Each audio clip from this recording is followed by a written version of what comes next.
During angioplasty सबसे important है कि स्टेंट छल्ला लगाया जो गया है वो कितने अच्छे तरीके से लगाया गया है, किस साइज का लगाया गया है, वो प्रॉपरली फिट है या नहीं है।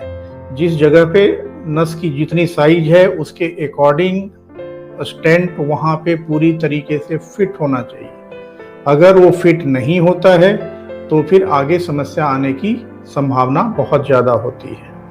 तो स्टेंट लगाने के बाद भी पेशेंट को प्रॉपर मेडिकेशन लेने की ज़रूरत होती है।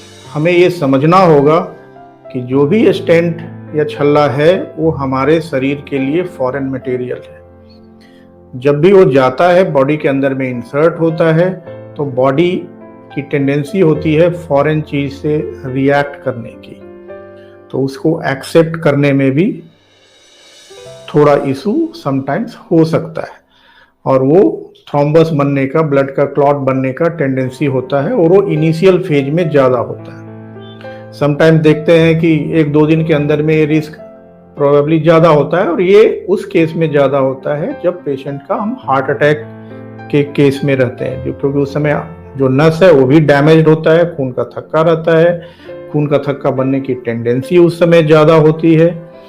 तो शुरुआती फेज में, शुरुआती समय में फिर से खून का थक्का बनने का जो खतरा है वो ज़्यादा होता है।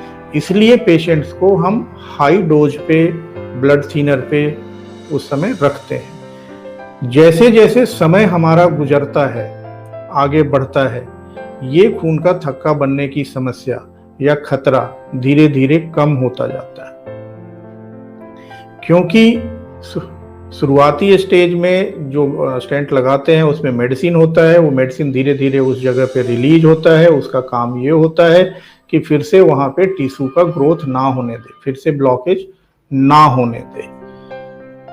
बट आफ्टर 3-4 मंथ्स वो वहाँ से उसका ड्रग का रिलीज खत्म हो जाता है। बाद में क्या होता है कि धीरे धीरे शरीर जो नस है, नस के अंदर में जैसे हमारा स्किन है, स्किन कहीं पे उसमें चोट लगी हो या खरोच लगी हो, फिर जैसे जैसे धीरे धीरे करके कुछ दिनों में रिपेयर हो जाता है। उसी तरीके से जब स्टेंट भी अंदर में, नस के अंदर में लगता है तो जो स्टील का या कोबाल्ट का, जिस भी मेटल का वो बना होता है स्टेंट, वो धीरे धीरे उसके ऊपर में जो हार्ट की नस है उसके अंदर में लेयर, स्किन एक तरीके से बोलें तो, बनना शुरू हो जाता है और स्टेंट अंदर चला जाता है। तो जब ये प्रोसेस कंप्लीट हो जाता है तो उसमें ब्लॉकेज की टेंडेंसी, फिर से ब्लॉकेज की टेंडेंसी काफ़ी कम हो जाती है।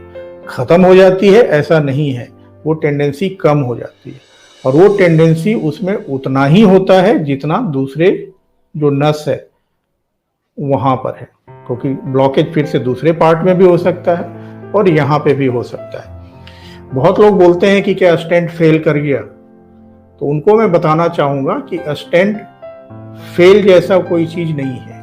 ऐसा नहीं कि स्टेंट को जो हमने डाला है वहाँ पे वो स्टेंट डिफॉर्म हो गया या वो खराब हो गया या उसमें कोई और प्रॉब्लम आ गई। स्टेंट का काम है कि उस नस को उस फैले हुए पोजीशन पे उसको मेंटेन रखना, और ये डिपेंड करता है कि पर्सन कितने अच्छे तरीके से अपने मेडिसिन को ले रहा है।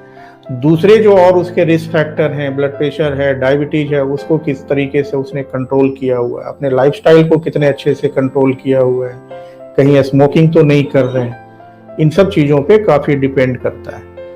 कुछ एक चीज़ हेरिडिटरी होती है, कुछ लोगों में फिर से ब्लड का क्लॉट बनने का टेंडेंसी या फिर से ब्लॉकेज होने का टेंडेंसी काफ़ी ज़्यादा होता है। कुछ लोगों में जो दवाई हम देते हैं वो भी रेजिस्टेंट होता है, तो उसमें इफेक्ट उसका कम होता है।